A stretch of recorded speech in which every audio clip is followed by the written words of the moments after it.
নমস্কার, আমি মিনা। আপনাদের সামনে আমি একটা রেসিপি দেখাতে চাইছি। লইটা মাছের ঝাল বা চচ্চড়ি বলতে পারো। প্রথমে কড়াইটা গরম হলে তেল দিয়ে দেব। তেলটা গরম হলে পেঁয়াজটা দেওয়ার পর নাড়াচাড়া করতে করতে লাল লাল হয়ে আসবে, তখন টমেটো কুচি দিয়ে দেব। তারপর লঙ্কা দিয়ে দেব, কাঁচা লঙ্কা। তারপর সামান্য কিছু লবণ দিয়ে দেবো। টমেটোটা সিদ্ধ হয়ে আসবে। টমেটোটা সিদ্ধ হয়ে আসবে, এটা তোমরা সবাই জানো যে অল্প লবণ দিলে টমেটোটা সিদ্ধ হয়ে আসে। আবার ওটা ভালো করে নাড়াচাড়া করব।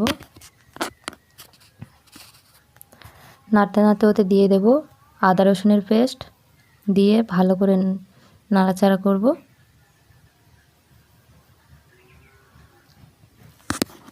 নাড়তে নাড়তে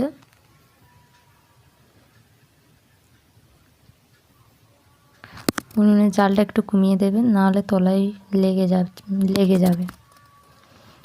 আমার এই চ্যানেলটি নতুন চ্যানেল, আপনারা প্লিজ আমার চ্যানেলটা সাপোর্ট করবেন, লাইক কমেন্ট সাবস্ক্রাইব করে দেবেন।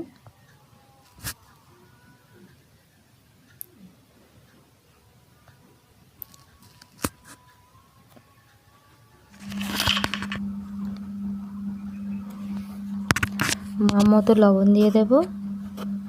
লবণ দেওয়ার পর একটু নেড়ে চেড়ে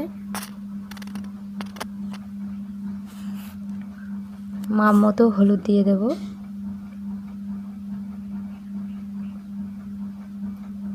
হলুদ দেওয়ার পর মশলাটা ভালো করে কষিয়ে নেব। আমার উনুনের জালটা খুব জোরে হচ্ছে তো, তাই মশলাটা একটু কড়ার গায়ে লেগে যাচ্ছে, তার জন্য একটু সামান্য জল দিয়ে দেব।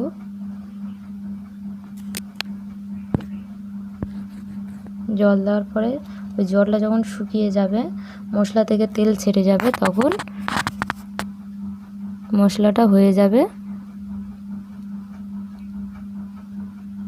তখন ওর মধ্যে দিয়ে দেব কুচিয়ে রাখা আলুগুলো দিয়ে ভালো করে নেড়ে চেড়ে কষিয়ে নিতে হবে। আলুগুলো কষিয়ে কষিয়ে জল দিয়ে দিতে হবে।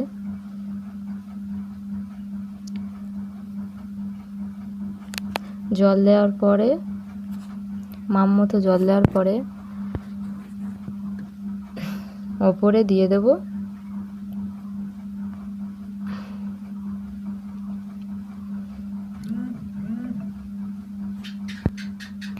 মতো জল দেওয়ার পরে যখন ফুটে উঠবে, তখন ওপরে লইটা মাছগুলো দিয়ে দেব। দেওয়ার পর কিন্তু আর নাড়াচাড়া করব না, একটু মাছগুলো সরিয়ে দেব, ভালো করে বিছিয়ে দেব। দেওয়ার পর ঢাকা দেব না, কিছু দেব না, ওই রকমই থাকবে, আর নাড়াচাড়া কিছুই দেব না। জলটা শুকিয়ে যাবে, একদম শুকিয়ে যাবে, শুকনো শুকনো হয়ে যাবে, তখন লইটা মাছের ঝাল বা চচ্চড়ি হয়ে যাবে। আমরা নামিয়ে নেব। এই হলো আজকের রেসিপি।